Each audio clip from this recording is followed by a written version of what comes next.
All right, this is a meeting of the Hannah City Village Council, Tuesday, November 3rd, 7 p.m. Call this meeting to order. Ask you to stand for the pledge. And a moment of silence. I pledge allegiance to the flag of the United States of America and to the republic for which it stands, one nation, under God, indivisible, with liberty and justice for all.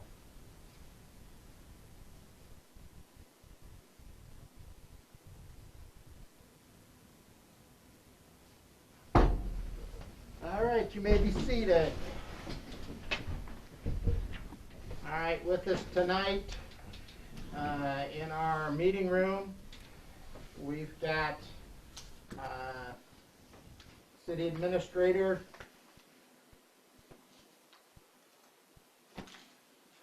Brian Baylor. We've got City Treasurer Lori Braden, Trustee Deanna Huppengarner, Trustee Caleb Johnson, and Trustee Rod Weaver. On Zoom, and we've got the City Clerk Myrna Clapp. On Zoom, I'll ask you to unmute yourself when I call your name, and just so that we can get this recorded. Attorney Mike Biggett. Present. Engineer Brandon Lott. Good evening, Mayor. And Trustee Todd Gates. Yep, I'm here. Can't see me, but I'm here. All right. And Trustee Tony Frixell. Yes, I'm here, Brad. All right. We do have a quorum, so I call this meeting to order, and we will start with the agenda. Recognition of guests. Since we don't have any guests or public input, we will go on to approval of our October 20th City Council meeting. You should have received those in your packets. I will entertain a motion to approve our October 20th, 2020 City Council meeting. So moved. Motion by Frixell. Second. Second by Huppengarner. Any further discussion, changes, corrections? Since we are recording this and we have people on Zoom, we will have all of our votes by voice vote tonight. So we'll start with Trustee Huppengarner. Yes. Trustee Johnson. Yes. Trustee Frixell. Yes. Trustee Gates. Yes. Trustee Weaver. Yes. Motion carried. In front of you, you should have a copy of the Treasurer's report. Give you a minute to take a look at it. That was not in your packets, but it was should be in front of you now. It's just the payroll report and the warrant list. Give you a minute to take a look at that, and then I will entertain a motion to approve the Treasurer's report and pay all outstanding bills. It's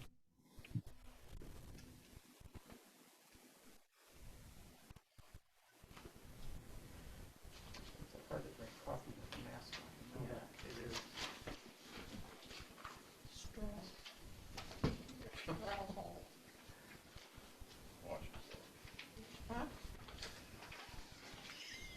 All right, have you had a chance to take a look at it? If so, I'll entertain a motion. So moved. Motion by Johnson to approve the Treasurer's report and pay all outstanding bills. Do I have a second? Second. Second by Huppengarner. Any further discussion? Roll call. Johnson? Yes. Frixell? Yes. Gates? Yes. Weaver? Huppengarner. Yes. Motion carried. Down to engineer's report. Brandon, would you like to unmute yourself and give us an update on the water tower and what we've been working on there? Sure. We received good guidance in response to some of our questions that we had, and continue to work with Jim on some of the details. I've got a couple more questions for him that I'll coordinate with him tomorrow, but we're moving along very nicely. We've got the electrical part now going, which is kind of the complicated part. We're more than halfway done with that. So I believe in your packets as a schedule, revised schedule based on some of the changes that we've been making. I feel very confident that we can have you a 95% or final set almost for your review before Thanksgiving. Get any final tweaks or additions that you may have, and intend to submit that to the EPA for permit in the first half of December, depending on how much tweaking we might need to do based on your review. So it's moving along nicely. We're doing well. I appreciate all the feedback and guidance that we've been getting from you guys, so we can move forward. I didn't put myself on video, did I? Sorry. I'd entertain any questions. Like I said, I do have a few more minor things for Jim that I'll coordinate with him on tomorrow, but so far so good. All right, does anyone have any questions for our engineer? Hearing none. I don't think we've got anything major coming up, so if you want to stick around, you're more than welcome to, but if you want to take off, I appreciate you giving us an update. All righty, thanks. I think I will bug out. I appreciate it. Everybody have a great evening. Take care. All right, thanks. Bye now.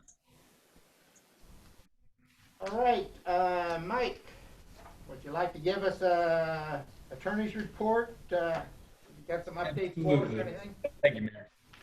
Not a whole lot from our office to report on. We do have the truck route ordinance establishing a class 2 truck route in the village. I believe that's in your packets and up for a vote tonight. We're still working on our vacant property ordinance to coincide with the village's goal of getting owners of vacant properties to register, so we have some contact information to be able to hold them accountable in case those properties become in a state of disrepair. And then we've also recently corresponded with the village administrator about updating the city's or the village's employee handbook. So we'll continue to work on that as we correspond with the administrator and the council. All right, very good. Anyone have any questions for our attorney at this point? Sorry, Mike, I'm going to ask you to stick around because we will be discussing that ordinance here a little bit later. Absolutely, I will be here. All right, Brian, would you like to give us your report, please? Yeah, in your packet, there's an administrative title, Administrator's Report 11-3-20 before I get to the items that are on the agenda. I just wanted to give you an update of kind of all the things that we're working on. First of all, we had the mid-century packet handout for the fiber company. People coming to gauge interest in bringing the fiber to Hannah City.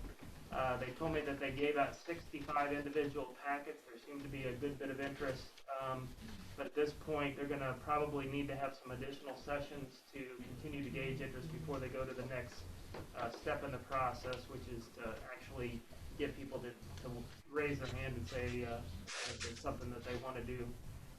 As far as the TIF, we're waiting on approvals from each of the taxing bodies and the signatures on the forms so that we can get all that finalized. Fred is in the process of gathering names for the advisory committee. I've been working with Nick and Gwen, the attorneys, to provide committee not guiltiness but guidelines. Sorry, that was a spell check. How we might manage that process, and then Lori's in the process of reconciling the finances. So we've spent money that didn't appear in TIF or BDB previously, and she's working on getting that reconciled. As far as pre-annexations and annexations, thanks to Fred, he got the spreadsheet current for me, so that is current, and I've got a process now for every time a pre-annexation comes in or we vote on an annexation, keeping that current. As far as economic development, Fred and I have been talking about perhaps having something like a quarterly business roundtable where we'd invite the primary businesses in town to meet and talk. And then I was recently involved in a meeting with Greater Peoria Economic Development Council where they brought up this program called Next Site. And Next Site is a company that basically what they do Well, let me back up. Ameren is subsidizing Next Site to do work for small villages, small towns like ours. Basically, they bring their data in and they show the village, this is the type of products that the people in your village go to buy elsewhere. So they've got data that shows people go to Peoria to get tires or whatever. So that begins to develop an understanding of what demand is here that the people are currently driving to go get. And then what they do is once they have that data, then they use that data to help you begin the process of recruiting people perhaps to come to your community. So it's kind of a built-in economic development subcontractor, if you will, to help small communities. And like I said, Ameren is subsidizing it, and there's a few that have taken advantage of it. And so we're looking at that, and I did confirm that we could use BDD money to pay for that. The program is $8,000 a year for 3 years, is what you pay. So it'd be $24,000 total, but $8,000 a year for 3 years to go through and develop the program, which I thought was reasonable. Eventually, we'll need to flush that out, but it's a possibility that I'll be bringing that back to this group as something to chat about and perhaps vote on. Under the human resources umbrella, I have finished updating the job descriptions. I've written them, and Fred has reviewed them and given me some feedback. I'm working on gathering market-based pay analysis. That doesn't necessarily mean that there'll be any changes. I'm just trying to understand what people are paid for the jobs that we currently have. And then eventually I'll probably bring a proposal to the council with the new job descriptions and look to adopt those for the village. Michael talked about the employee handbook. I've gone through it, made some revisions and additions. I've sent that to the attorneys. They're working on a cost estimate for me. That cost estimate is in part based upon Caleb's wife and how much support she's willing to provide us, and I've given him all the same information. But again, eventually I'll bring that as a proposal to the council once we have things. Well, first up, once I know the cost estimate, I'll bring and request the pay, the money to do it, and then after we do it, I'll bring the proposal. Does it cost just to revise it, make sure things are legal, or? So I asked them to do several things. One was to review it, make sure that there's nothing that we're missing. Two was to revise anything that legally we need to revise. 3 was to add some things like a credit card process, because we're going to talk about a village credit card. Social media was another process that we wanted to add, or information that we wanted to add to cover, broaden the social media aspect. So those were the big things. Under finance, been working to build a new budget reporting spreadsheet that makes sense to me. That helps feed into the reporting that I've been doing. So I finished that actually yesterday. I'll be meeting with Locust Rick on Thursday to talk about that process and to see what the system can do for us and not do for us. And at a minimum, can we download that data into the spreadsheet that I've built. We do have an on-site meeting with Locust on November 10th for 2 topics. One is to look at the water loss issue and to determine if there is a data transfer problem between the meters and Locust. Is that part of our issue? And then the second thing will be to close out the reporting discussion that I'll be having with Rick. And in that meeting will be myself and Lori and Jim and Joanne, and Deanna's welcome to come if you want to.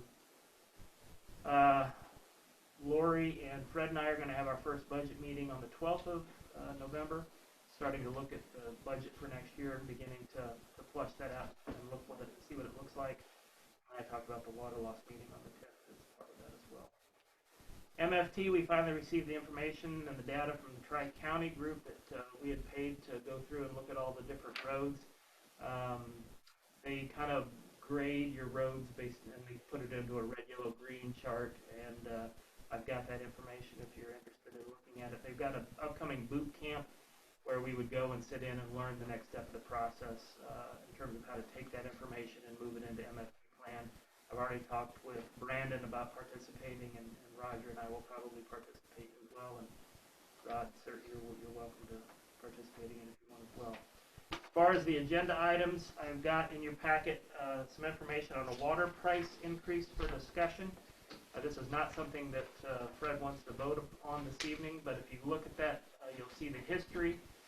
Illinois American has averaged a 2.7 increase for each of the last 7 years, so that's approximately a 9% increase, and we've not taken any of that to 19% increase, and we've not taken any of that to the residents. We anticipate another on average 2.7 coming soon, so that would bring up a total of 21.7% increase. Fred and Jim and I talked about possibilities to a couple of proposals to tackle that. The first thing is to take a 19% increase now, so we're at 1944 times 19% is $3.69, and so that would take the minimum payment to $23.13, and then we'd take an additional 2.7% each year beginning January of 2021 to keep up. Now, if the Illinois American number is different than that 2.7, we could always adjust, but we thought we would at least try to keep up with the average that we've been doing so far. The second proposal is to take that 19% and divide it by 3, so that we take a 9% increase each of the next 3 years, beginning in January of 2021. So that's 6.3 to catch up, plus the additional 2.7 on average for the next 3 years. I've done the math for you there to show you what that looks like running out to over the next 3 years. We'd go up to 25.17, and then we'd take an additional 2.7 each year, beginning in January of 2024. So the first one gets us whole now. It's probably better for the village to do that. The second one gets us whole in 3 years, roughly, and is probably better for the residents, if you will, because they don't have to absorb that huge impact in 1 year. The reason we didn't want to vote on it yet tonight, and I'll let Fred throw in if he wants, but we've got the meeting with the water loss with Locust coming up. We want to make sure we understand that pretty well before we move forward. Make sure there's nothing in there that might change our thoughts and mind in terms of how this might flush out, because that might be a double whammy, if you will, for the residents. So, thoughts, questions, comments? The main thing that I want you guys to be looking at as we consider this price increase for our residents is, number one, we have not increased our rates in over 8 years. We held our rates steady. In the last 2 years, according to our audit, our water department has been losing money. Last year it was around 20,000, I think. This year it was close to 38,000 or so. We can't keep sustaining these types of losses and making it up with the general fund. We don't have that kind of money. So we're going to have to increase our rates. But how is the best way to do it? That's what I want you guys to kind of think about over the next couple of weeks. We will plan on voting on this at our next meeting. But Brian has come up with a couple of different proposals. If you have different ideas, get with Brian, let him know so that he can work it into something that we can actually vote on at our next meeting. But Illinois American has continued to increase their rates every year. We have been able to absorb it, partially due to the water loss, but just because of the rate increases, we can't sustain it for a long period of time. So. You said even if we did the full 21.7%, we'd still be at about half of what Farmington is that right? Right, yeah. Farmington's water rates now are $40-some a month. So Just for water. just for water. Is it? I thought it was even more. Is it that low?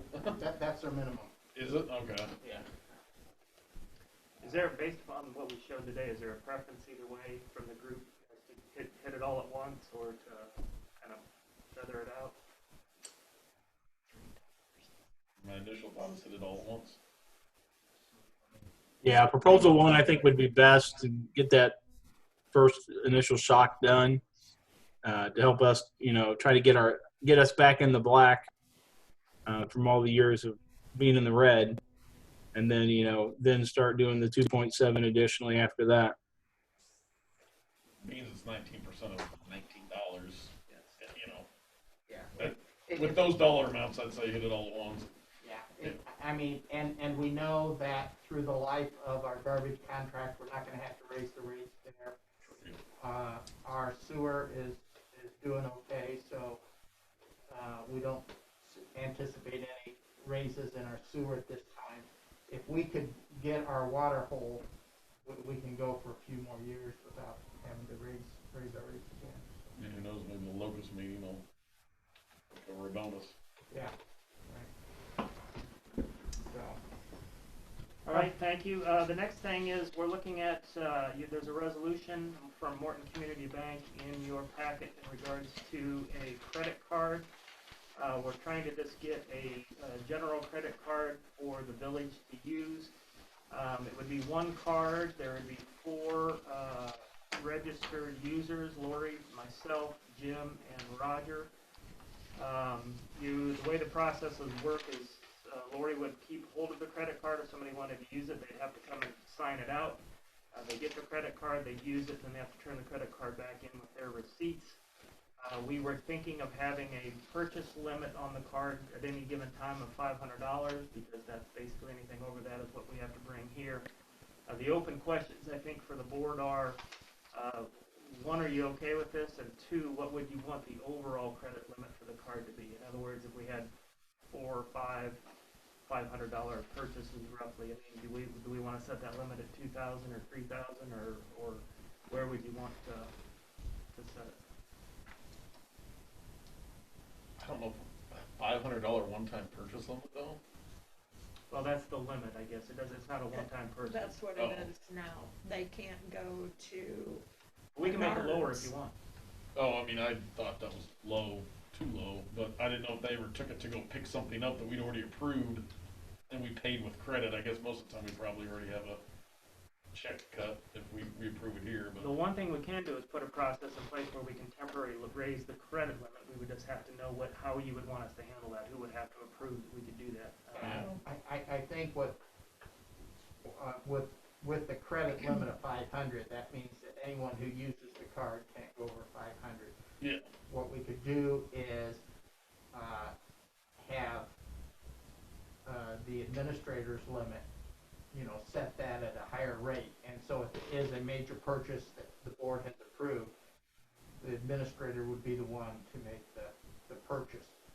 For our employees, there is a limit of $500. We've got cards for other locations, right, that we use. So like we have gas cards and that kind of stuff. This is predominantly how it came up is when we purchase things online.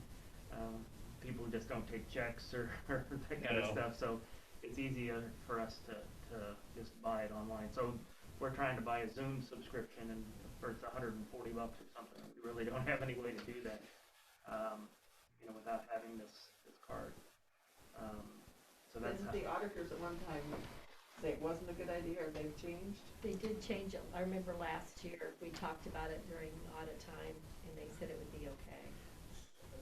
So much has changed now with the internet, and so many purchases can be bought over the internet cheaper than what we can buy in Peoria, and that it's well worth us to be able to do that. But to do that, I know typically what I do is I put it on my credit card and ask for reimbursement. I don't want to put that burden on the employees. That's not something that we need to put on our employees. So the other thing is with me leaving, I'm not going to be around to put it on my credit card anymore. So. Reimbursements aren't tax exempt either. So if it's actually us that's buying it as the village, then that's still a tax exempt purchase. So once we get to the finance report, I put in there the possibility of voting on this. And I think the questions again are yes or no, and if yes, what do you want the individual purchase limit to be, or what do you want the limit to be for the staff, and do we want to have a higher limit for bigger things, or maybe there's no limit if it's approved unless the bank puts one on it. If it's an approved expense, then you guys don't care how we pay for it. I'm thinking 500 is not gonna. There's gonna be situations where it's gonna be more than that, more than what you think. Especially if it's gonna end up being used a little bit more, because they can find it online cheaper than. If there's one card, how could you set a different limit for who's using it? We Card, did- you we- have different users. The card would have a total limit, we would just have to manage the individual limit internally. Yeah. Oh, Mhm. yeah. Yeah, like the 500 is the thing that was getting me. It's like that's pretty easy to spend, Mhm. especially municipality wise. I don't know of, like what expenses, that all of a sudden we're gonna have. I mean, typically if it's that big, it goes before the board ahead of time, or it's, an emergency thing. But there again, what are we gonna have to buy emergency online? Typically, and how this even first started was, actually Jim and I go to, conferences or that, and places don't wanna take checks from us, for hotel or registration, so. Yeah, I think the amount needs to be higher than 500. 1,000? For individuals. Is that what you're thinking, So- Lori? Or you think? No, I No, I I say disagree 500 because- for the employees and have his hire, because if they go to Menards, they can't, if they buy wood for something, because we had this happen with, when they were buying, the stuff for, down at the end of the road, the storage thing. They were just picking stuff up as, they were out, and it was like, I don't know, it ended up being $700 in one day, and then that was a no-no because they're not supposed to spend over 500 without it being approved by the board. And that's why we set the limit at 500, is because according to our rules, any expenditure over 500 has to be approved by the board. So that's why we set the credit card limit at 500, because if it's going to be over that, the board's got to approve it anyway. If we approve it, then you can't use the card for it anyway. If we approve it, then We Brian could use can the use card, the I would just card. have to get I don't know what the total bank, I don't know what the bank limit's gonna be for us. Maybe they'll say 3,000 or 5,000 or something, but if it's approved, like I said, you don't care how we buy it, right? There is a thing True. on there how much we want for the card, but How much you- individually. Which authorized signer their limit, because every authorized signer has a different limit. Right. So I think what I'm hearing is 500 for the individual, that's what your position is. But then if you're making a hotel reservation and it's for a week for a conference, it's gonna be over $500. But we'll know that ahead of time. It can approve it.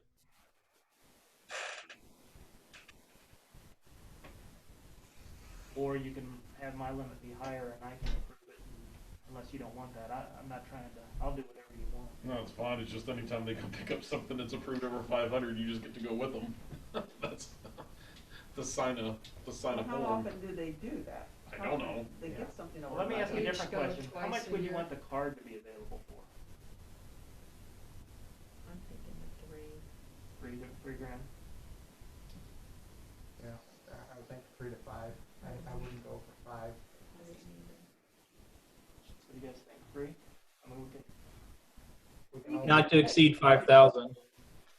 we can always raise it later, but we could start with a 3 and see how that goes. And this is something else we could see if it becomes a need where we need to raise the employees' limits. We can always do that at a later time. But I would tend to err on the side of caution and keep it at that, just because anything over 500 is supposed to be coming to the board anyway for approval. And that's a one time. correct. So, you know, like, I know my hotel, and Jim's too, is not over 500. And then, you know, meals or whatever the per diem, that would not be over 500 either, so, at one time, so. And those are always approved by the board ahead of time anyways. I don't see a problem with keeping the limit for the employees at 500 with a max of 3,000 for the overall credit limit. So when we get to the finance report, we can have a motion to that end and then vote on it. Okay, the next thing on my list is this boardroom upfit. So to give you some background information, there are government dollars in a program called CURE that's available. Fred's talked about this. We can spend money that's COVID related, so since we're having a lot more Zoom meetings, we've done some research, talked with some other municipalities. They have gone through this process, they have purchased stuff, and they have been reimbursed, so we wanted to make sure that they had gone through the full process. I have gotten quotes on what to do in this conference room. You have one of them right here from IAS. This was when I asked people who the primary vendor was, this is who we heard from most people. I am getting another quote, meeting with them tomorrow from Thompson Electronics, so we have a couple to compare. Basically, in the room, what you would have for this, it's about $20,000, so it's a chunk of change, but keep in mind we'd be looking for CURE's funding for it. But there would be a camera up here probably where the clock is that could see the full room. That camera would have a control panel here with the mayor or with me or whoever you would want to have control it.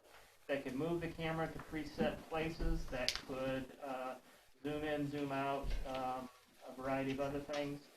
It would have one big conference room speaker that's actually mounted in the ceiling that we could, everybody could hear us talk. There would also be another 6 speakers located in the ceiling that would be for the people that are online so that each of us individually can hear.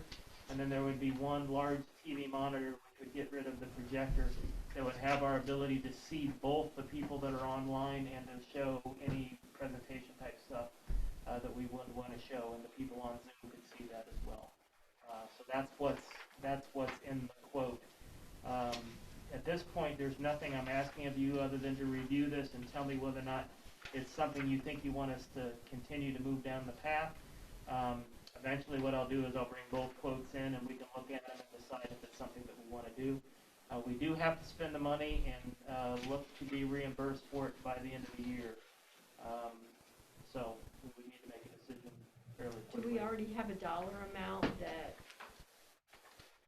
we know we will be able to get? We have to,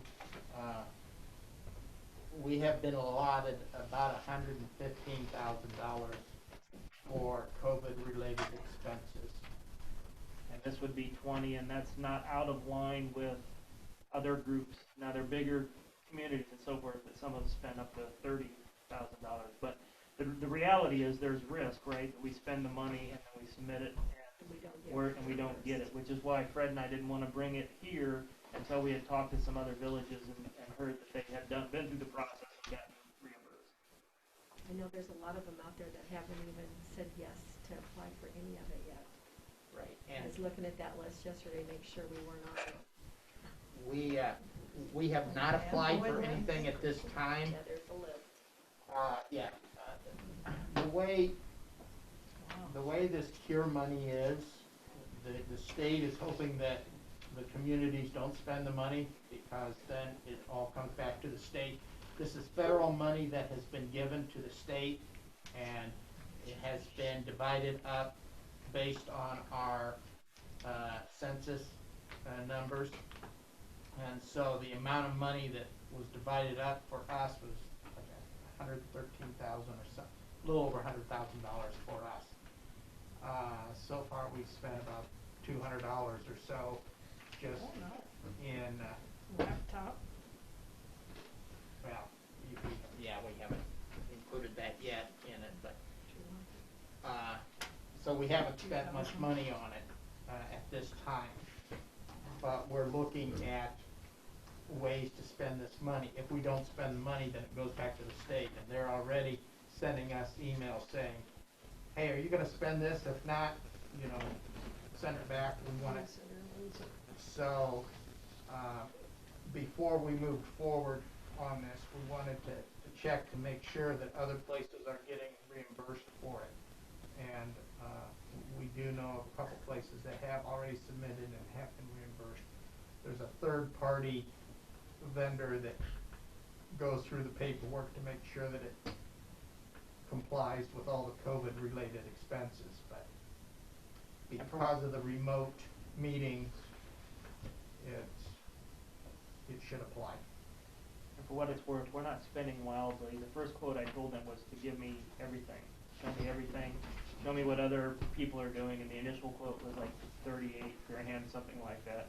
And it had lots of stuff that, quite honestly, we just don't need. We're not big enough to need, like individual stations where you could talk and mute. You know, each board member could talk and mute and do things like that. And so Fred and I talked, and I kind of scaled it back into something that I thought made sense for us, and that's how we got to this point. But I want to see what Thompson Electronics says. Is there individual microphones in this bundle? There's not. There's one microphone mounted in the center of the room in the ceiling that he felt like would work for Okay. for us. Yeah. And then there's individual speakers to hear the people are on Zoom, so you wouldn't have to hear it just out of the computer. For a room this size, they had scoped out 6 individual speakers for people to hear.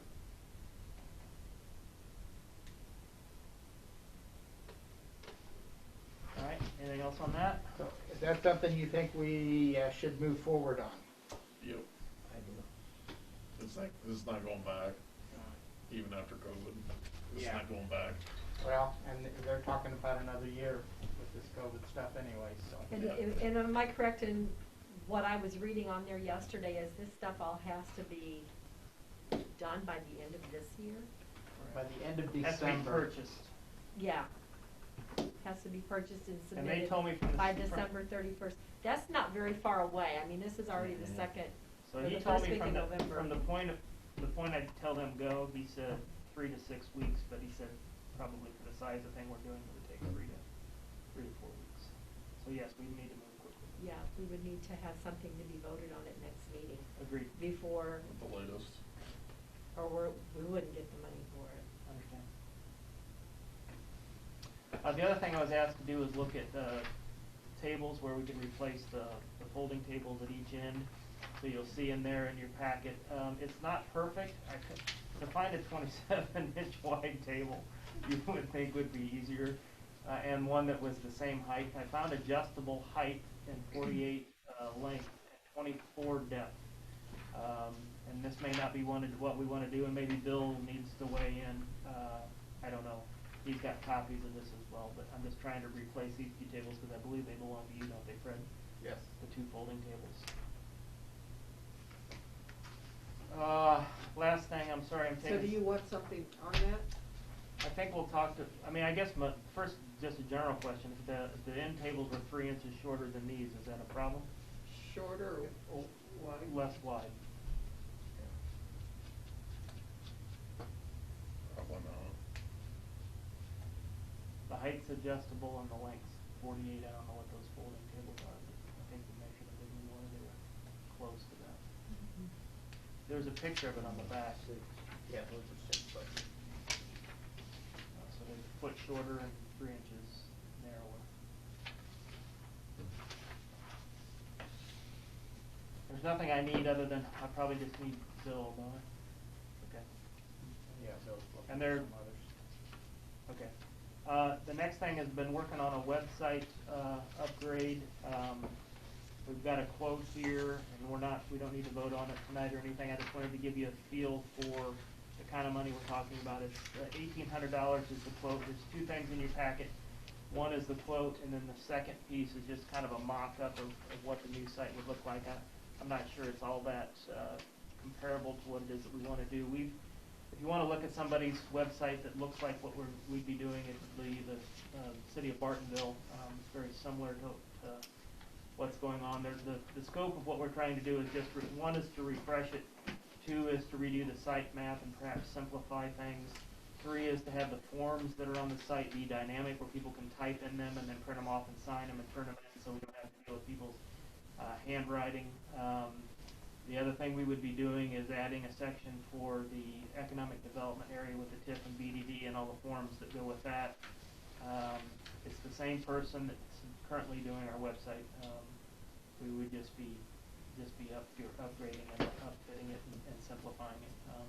Lori and I are working on the site map and how things might actually look, and we can present that to you at another time. But I guess I just was looking for some thoughts on whether or not you felt like that was the $1,800 is reasonable, too steep.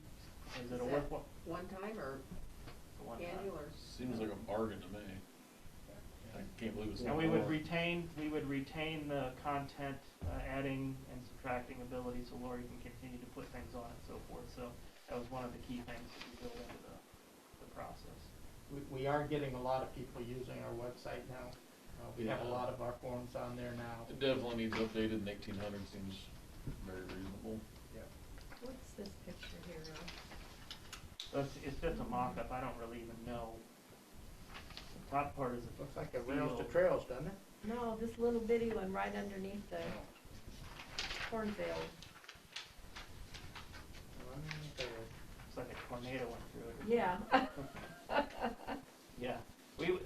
And It looked like a junkyard. there might be some additional costs, because we talked about getting some new photos taken and working with somebody local. I can't remember, Sauter? Rachel Sauter here in town, Yeah, and getting some photography in terms of updating photography of some of the businesses and perhaps the lake and, fields and that kind of stuff. There'd have a kind of a scrolling thing at the top. If you want to look at one that looks pretty close to what we're doing, look at Bartonville's. Okay, I'm done. Sorry for taking so long. All right, anybody have any questions for Brian? If not, let's move on to committee reports. Finance. Okay, I'd like to make a motion that we approve $500 per person with a $3,000 limit on a credit card with Morton Community Bank. All right, we have a motion to approve the getting of a credit card for the village in the village's name with 4 people assigned: the treasurer, the city administrator, public works, and our streets department, with a $500 limit per person and a $3,000 limit on the card. Do I have a second? Second. Second by Johnson. Is there any further discussion? Is that a 500 on the administrator also? No, he's on the 3,000. That's spelled out? Yeah.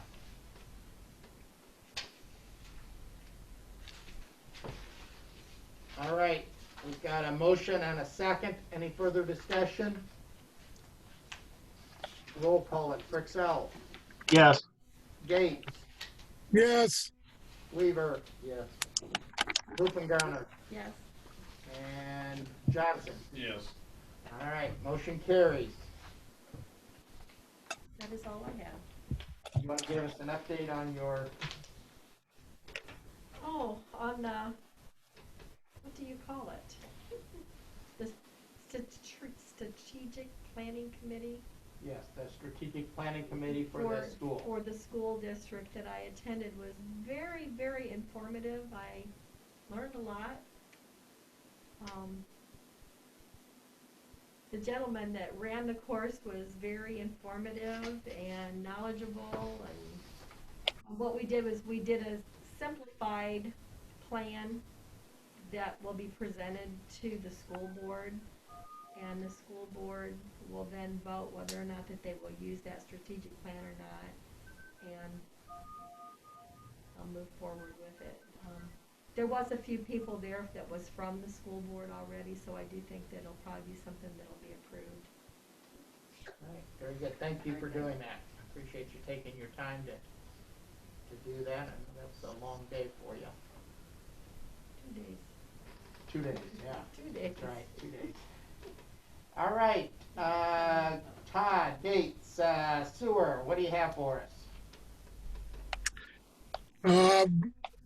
I saw in the packet there was a bid that came in to do, is that Lakeshore Drive bid? Yeah, Todd, I can give an update since you've been out of town. The first thing is the gas line where it was broken has been done and fixed at the expense of the subcontractor that broke that. They still have to, there's rock in there now, but they still have to fix the road, but that piece is done. We sent the TV information to Hare for recommendations.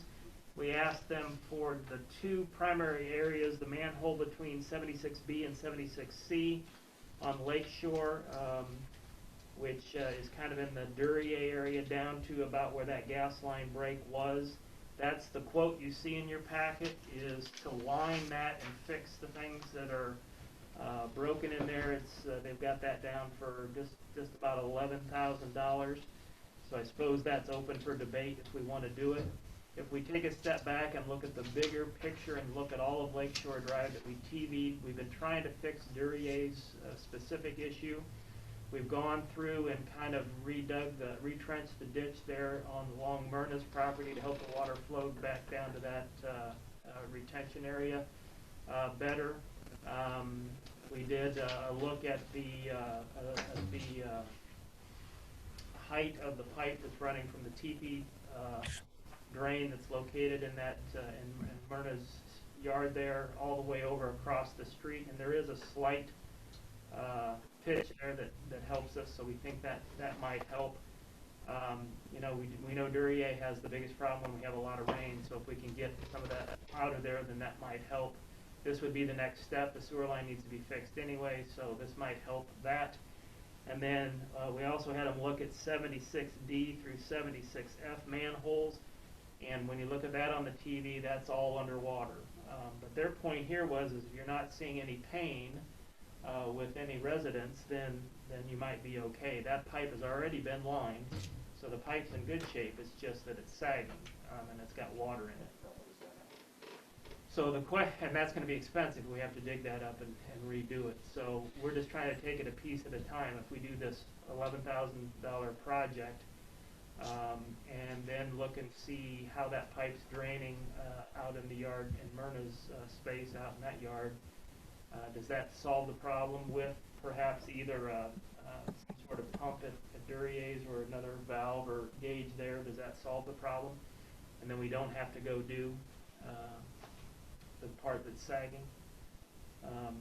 Or do we get to a place where we eventually need to do that anyway?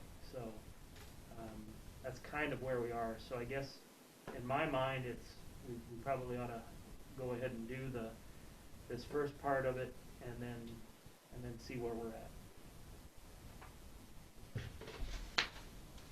I don't know if you agree with that or not. Any comments on that? Any suggestions or? So this piece of pipe is in front of Duryea's house? Yeah. It goes basically from 116 to just past Duryea's, right where the corner. Just be lining that portion, basically cleaning and lining it. Right, it would be Correct. the cure, that CIPP is that cure in place. Did we figure out how to fix theirs before we do this, or? Fix what? No. Fix Duryea's? Yeah. There's not a good fix for Duryea's. What did this pipe look like when we TV'd? Is it sagging there? Is there a reason why there's? Is that just the low end of the? It just is what it is. I mean, it's the low end of the sewer, so when it fills up, that's the first place it's going to go to. Right. The biggest issue here is that there's lots of cracks and breaks and things in it, which means that it needs to be lined. The thought process is, and again, this could be flawed, you guys know more about this stuff than I do, is that Duryea has his biggest issue when we have heavy rain. So the thought process is we're getting lots of infiltration then into there. If we could close that off, does that plus the ditching plus maybe eventually fixing the pipe in Myrna's yard take away that infiltration and cause us to be able to work it with the valve that's there? and we don't have to then go fix? Or is the fact that down the way, all that's underwater is when we get that heavy rain, it's gonna back up in there regardless if we do all this stuff? Does that sewer run And towards that, the highway? Which way does that sewer run? no, it It runs runs down to north? Buffalo's place there at the end Okay. of Lakeshore Drive, that lift station there. Okay. So basically what's happening now is you've got an 8-inch sewer line Yeah. that runs down Lakeshore Drive Yeah. all the way to our lift station at the end of Lakeshore Drive. Yeah. What happens is when we get heavy rains, that pipe, because of all the cracks and the infiltration, that fills up, and Durier's line comes in, and since it's low, that's where it backs up, because it, right there is the low spot. So as the pipe, the 8-inch pipe fills up, it backfills into his property. Yeah. I mean, his lateral must be flat as flat can be. It is, and there's no way to raise it. No. And there's, What gets me though is that's the high end of the run.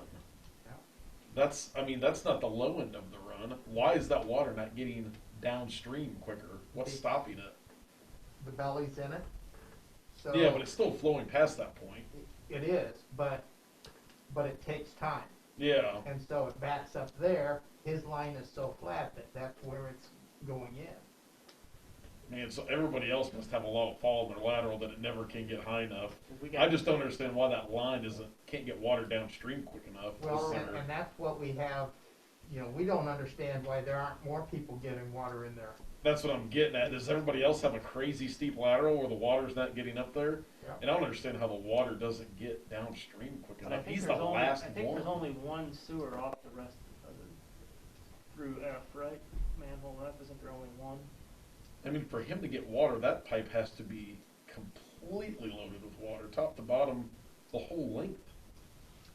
Yeah. So, It just seems like somebody else should get it, or, you know, But see, there's a lot of water coming in right there. yeah. Right on the south side of his property is where we get all of this water coming from 116. All of this storm water Yeah. sits in that area, and because the pipe has got all these cracks in it and everything It's else, like field tile, basically. yeah, Yeah. it's infiltrating right there. So right there is where all this water comes in. It eventually moves down, Yeah. but it takes a while because that pipe fills up right there. so right or wrong, we were thinking if we can get rid of the storm sewer issues, right, and the infiltration Yeah. in that piece of the pipe, does that solve our problem, or do we just now still have the same problem because it's the bellies and it's backing all the way up from there, even just in the. There's two places that have sunk and their bellies in them. Yeah. And so that slows the water going downstream. But the, It eventually moves down, it just slows it down. Yeah. The two segments from manhole 76D to 76F are already lined. The condition of the pipe is good, but there's sags in the pipe. The sags do not appear to be causing significant problems unless your experience with residents or high flow events indicate otherwise. The only method for fixing the pipes is to replace them. Yeah. Thanks. But I'd rather avoid, if we can avoid that, maybe I'm thinking wrong, but. Oh, well, no, I mean, if you don't have to, it's gonna be open cut to replace them, there's no other way around it. Right, yeah. If this To fix section's the not sag. sagging and it's not lined, then it's, So the logic is, we probably have to do this anyway. yeah. If we do this and fix the storm sewer stuff, then we take out the infiltration issue. Does that Yeah. fix Duryea? And if not, then we probably have to look at the sags. Yeah. But if it does fix it, then we don't. Yeah. It'll definitely help it if it takes some of that groundwater out. Yeah. And if it's not a sagging piece of pipe already, I mean, if that piece of pipe looks fairly Where are the level. sags at? Down past, around your area. One's about 50 feet and one's about 60 feet. And if we did it, we'd have to hit your driveway. That'd be part of it. We'd have to I redo thought it. that's what Jim said, that one goes across there, but, so you think there's just a chance that might affect clear up there, huh? Oh, it's restricted flow probably, yeah. It's not a Because you smooth, got an straight piece 8-inch of pipe. and you've got 3 or 4 inches of water sitting in it all the time. And so You're when you get- assuming you have an 8-inch pipe there. if that thing is sagged that bad, there's a chance you have a disconnected joint even. Well, we televised it. I thought you said it was full of water. You couldn't get through with the robot. No, they went through it. It was. Oh, they were able to get through it? Oh, okay, so I was going to say, because it may not even be 8 inches anymore. But see, that's been lined already. Yeah. So we can see, we can go through it, Oh, okay. but there's constant water in it because it's Oh, so it's sagged not right sagged too bad. But if it's only the sewer going through that pipe and not the storm water, then we may not have a problem. Yeah. So, but we've got to fix the storm water issue. So it wasn't completely full of water. You were able to still drive through it. Because Right. I've seen these reports where you come to a certain point and that's it. Yeah, I mean it's 100% full of water. No, You're not I mean, going the through camera it. was underwater. I mean, Yeah, it but may if not you can have still been full. drive through it, it's We not did. horrendous. Right. Okay. Yeah. Yeah. But it does, when you get a lot of water coming through there, that does restrict that flow. Now you've got, an Yeah. 8-inch pipe that's now restricted to 4-inch, so that backs Yeah. everything up, and that's why Dury's getting the backups. So, Well, I think we definitely need to do something about Dury's because, like I said, he's been very patient with He us. has. Yeah, we've been talking about this for what, 3 years now? Well, I mean, can you Yeah. imagine every time it rains Longer going than out and that. have to turn the check spout on and not being able Yeah. to use your, So if you're not in town or not home. And it's not a lot, but we did trench both ditches, one on the Lakeview side, one on the Lakeshore Drive, to help flow the water. a little and bit that's the better. other thing that we need to do, is we need to keep those ditches clear because of all of the storm water that comes down. The ditch on the east side of Lakeshore Drive was full and it was restricting, it wasn't. but That's, there's still water standing in there, even days after it rained, In where? on the east side of, They're It past- shouldn't be now. I mean, well, there was, I know, every day last week, I mean, long after they'd done the ditch and we hadn't had rain for a while in there, it was just sitting. I thought it was a good mosquito haven. Because He did say the last time it stormed, they went over and looked, and a lot of the water was coming down the east side rather than the west side. Yeah, I haven't seen any on the west side, but on the east side there, when we walk every morning, we can see water sitting there. So we may need to do a little better trenching on that side. If it's a dirt ditch, so if it's a flat grade, short of putting a paved ditch in, flat flows, but it's got to be pushed. So you'll see the major water will push on through, but you could have some And that's where residual most to of sit. it I was mean, up close to like where the culvert was, so there would be. yeah. If it's Yeah, real water flat sitting. grades, unless you pave the ditch, it's gonna hold some water. I mean, it'll push on through when it gets flowed. it eventually gets to the Yeah. lake. But all right, Do we want to vote on this, or do you want to wait? you don't have it on here to vote on. Well, we can. it's invisible. Yeah, we can. The consensus is to move forward on this. Is that Yeah. correct?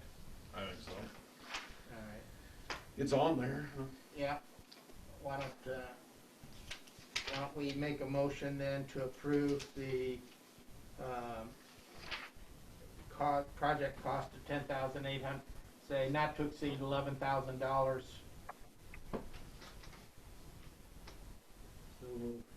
Second.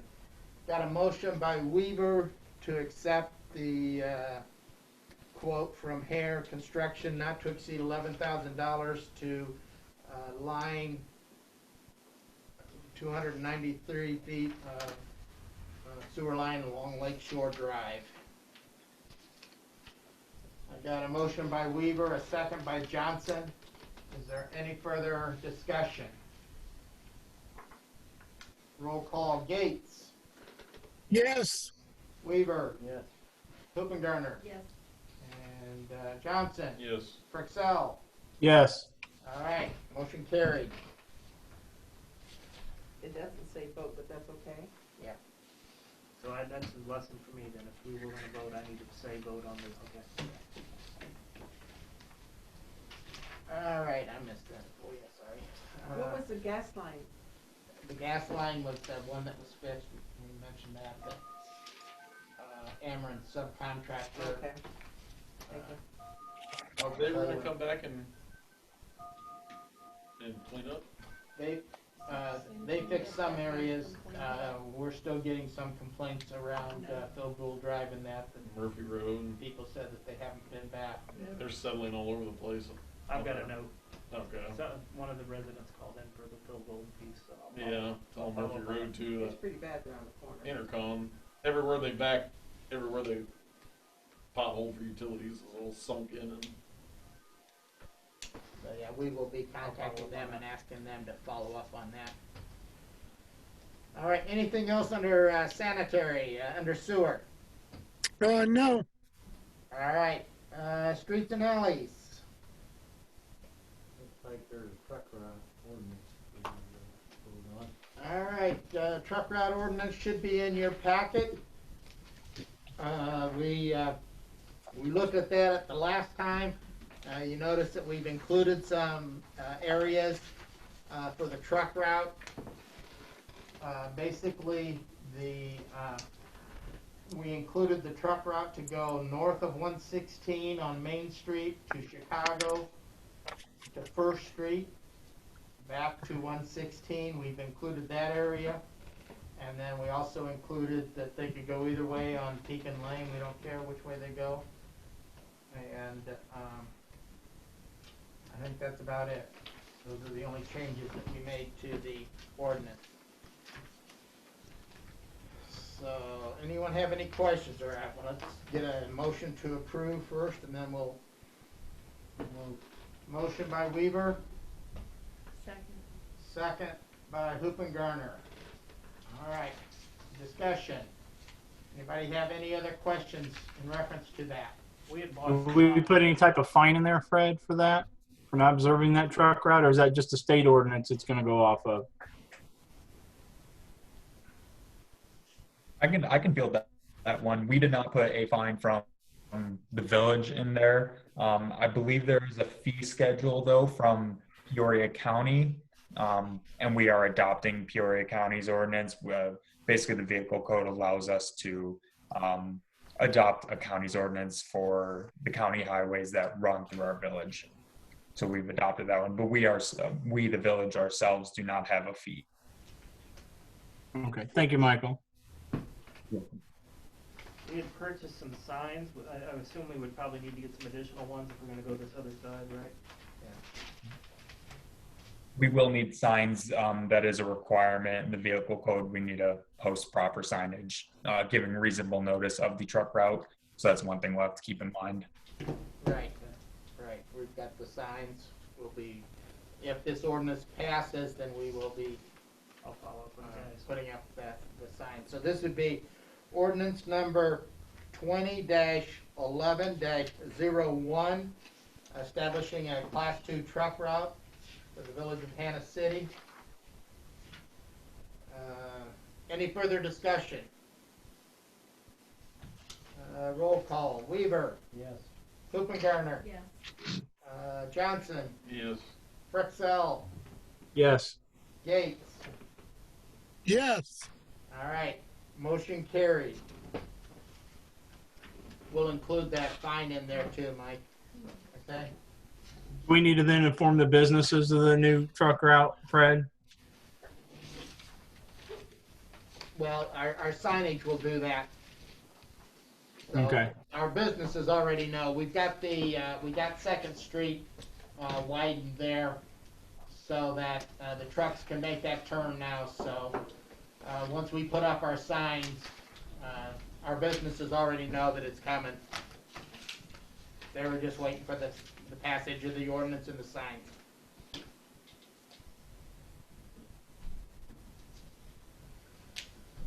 We talked about reshaping the ditch. Is there anything else under? Nope, that's all I got. All right. Police and planning, you got anything for us? from 10:10 to 10:31, there was 33 incident reports. That's a lot. Yeah. About 10 or 12 per week on the, All right. that's it. Water. Approved 2 checks out of the water escrow fund in the amount of $100 Total? total. And we had 17 shut-off notices for $2,948.47. We had 6 in foreclosure for a total of $1,174.09. Approximate gallons sold 1,974,423.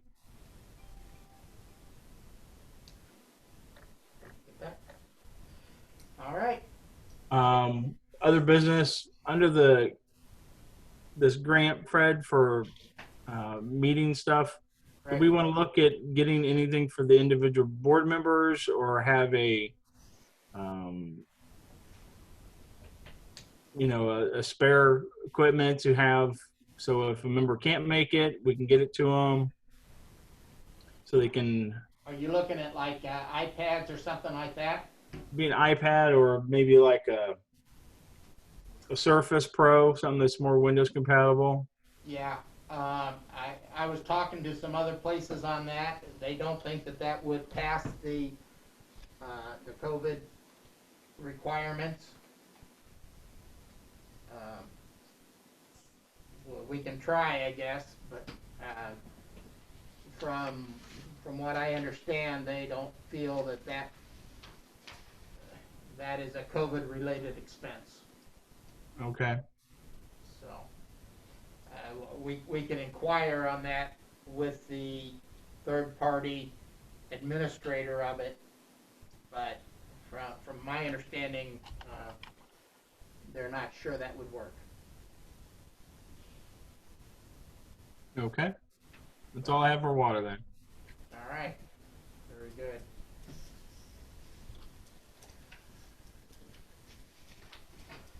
All right.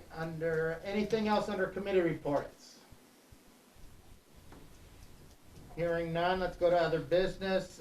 First thing on there is resolution 2020-11-01, restoring the temporary executive powers. 02? Nope, it's 01. The other The one. resolution is like 2020, ordinance is just 20 dash. Okay, so I'll entertain a motion to approve resolution 2020-11-01. So moved. Motion by Second. Gunner, second by Frixell. Any further discussion? Roll call. Garner, Yes. Johnson, Yes. Frixell, Yes.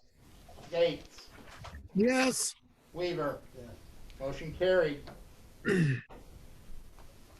I don't know if you guys have heard or not, but Brenda's father passed away last week. So I will entertain a motion to approve a memorial for Brenda's family at the passing of James Humphrey. So moved. Motion by Hoopengarner, Second. second by Frixell. Any further discussion? Roll call. Johnson, Yes. Frixell, Yes. Gates, Yes. Weaver, Hoopengarner. Yes. Motion carried. Our next board meeting is November 17th. I don't have anything else. I'm sure you've all heard that Region 2, which includes Peoria County, is under our enhanced mitigation from the governor's decree starting tomorrow, I believe. It's supposed to be impacting our restaurants and bars. Seems to be the major disruption that I see from the Tier 1 enhanced mitigation. So, See, a lot of the places are not going to be enforcing it. there are some communities that have said that they will not enforce the governor's executive order. There are some that are saying that they will.